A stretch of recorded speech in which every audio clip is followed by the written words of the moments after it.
I created a fantasy language for my upcoming YA novel, The Omen Girl, and I want to talk about it. So growing up and reading Aragon, one of my favorite things about that series was the fantasy language. And I know that that language was heavily inspired by Tolkien, but obviously even just a cursory glance and I knew that there was no way that I can ever achieve that level of complexity and depth. Another challenge, specific challenge that I have for my fantasy language is that this isn't exactly a language that people write with or communicate with. Ultimately, it's a language that's meant to be flown in the sky. So in my novel, there is something called the Decade Race, which is this magical race that happens once every 10 years. And the way that people participate in this race is by bonding with a magical star, and then they fly on these magical boards, basically called anchors. The boards look very similar to calligraphy brush bristles. Anchors are powered by the stars, and what comes out of it is ichor, basically the blood of the stars, or stardust. Using that stardust, the whistlers or the flyers, they fly out lines, they fly out magical calligraphy lines in the sky that cast spells depending on the line that you've drawn. This language is called star song. I do want to dive into what a star song will actually sound like, so I will do another video on that. So that was a challenge that I had to grapple with because I couldn't necessarily go with like a runic route or even like some sort of a logographic route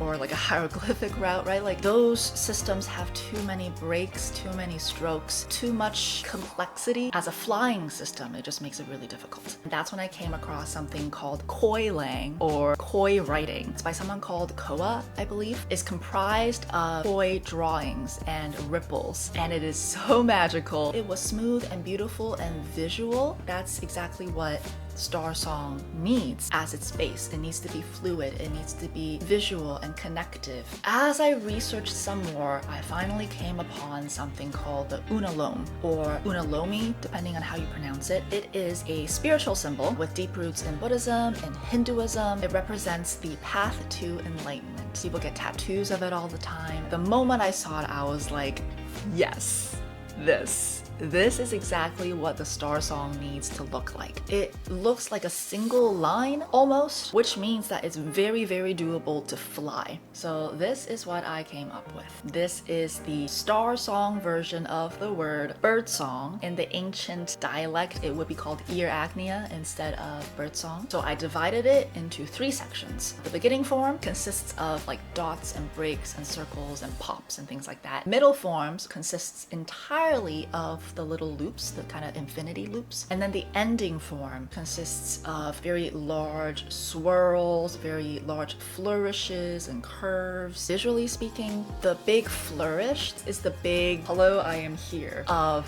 the visual aspect. So I realized very quickly that that couldn't be the end of a word. So I needed to write everything backwards. But even though you are flying words backwards, the first section is still called the beginning form because that's where you're starting. I've explained this to so many people, but I still feel like I do such a terrible job at it. So this is the alphabet.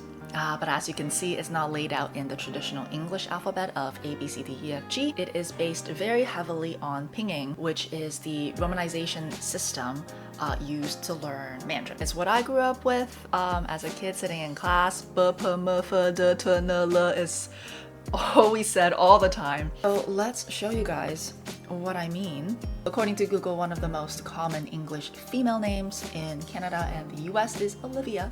So let's do Olivia. So A would be the beginning form, and then O would be the ending form. So we're gonna start with A, dot, dot, dot, circle. And then we have 4 loops. And another beautiful circle, followed by a dot. Okay, let's go back and read the actual letters with the little gaps. Ta-da! Here we are. Let's do the next most popular name, guy name, which is Liam. So M would be the beginning form and L would be the ending form. So we're gonna start with M, circle, dot, dot, and only 2 loops. Followed by a spikier curve and the circle. Let's do one last one. This one I'm just gonna do, and I want you guys to figure out what I spelled. Yeah.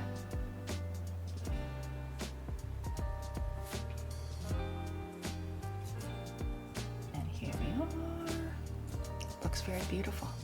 So that's the gist of Star Song. It is a very visual, flyable, calligraphy inspired language. It has its own kind of associated music with it because you fly it in the sky, and as you're flying it in the sky it sings, hence why it's called Star Song. I had a lot of fun creating this. I felt very challenged, but in a good way. Ultimately, I love that I was able to incorporate so many aspects of my own culture, of calligraphy, of pinging, and just the meaning of this symbol, the fact that it is a spiritual symbol. At its core, the story is a very spiritual story, the story of enlightenment, of reaching an understanding of the self and of the world and of love.